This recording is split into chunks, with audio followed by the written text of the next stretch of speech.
क्रांती news, आवाज सर्वसामान्यांचा। आज दिनांक 24 जून 2024 रोजी कळवण शहराच्या मध्यवर्ती भागात 5 दुकानं फोडल्याच्या घटनेने कळवण शहरात एकच खळबळ उडाली आहे। खरं तर ही चोरीची घटना अवघ्या काही अंतरावर असलेल्या कळवण पोलीस ठाणे परिसरात घडल्याने शहरात एकच चर्चा रंगली आहे। सकाळी दुकानदार रोजच्या वेळेत आपापली दुकाने उघडताना त्यांना शटरचे कुलूप तुटलेल्या अवस्थेत दिसले।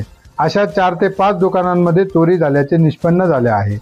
या चोरीच्या घटनेत सूरज राजेंद्र महाजन यांचे हार्डवेअर चे दुकान तर प्रमोद सोमनाथ कोठावदे यांचे गुरुकृपा जनरल अँड गिफ्ट हे दुकान, राहुल वसंत कोठावदे यांचे भाग्यलक्ष्मी किराणा दुकान आणि एक मेडिकल दुकान तसेच इतर एक दुकान अशा 5 दुकानांमध्ये रोख रक्कम 10,500 व काही दुकानाचा माल असा चोरट्यांनी चोरून नेल्याचे निष्पन्न झाले आहे। या घटनेची माहिती कळवण पोलिसांना मिळताच सहाय्यक पोलीस निरीक्षक बोरसे यांनी पोलीस पथकासह दुकानाची पाहणी करत कळवण पोलीस ठाण्यात चोरीचा गुन्हा दाखल केला आहे। या गुन्ह्याचा पुढील तपास सोळंके, बर्डे, गांगुर्डे हे करीत आहेत।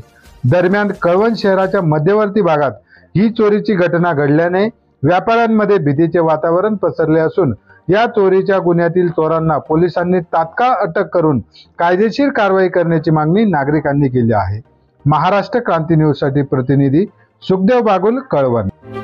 अशाच नवनवीन बातम्या पाहण्यासाठी आमच्या महाराष्ट्र क्रांती न्यूज या YouTube चॅनलला लाईक करा, सबस्क्राईब करा आणि बेल आयकॉनला प्रेस करा।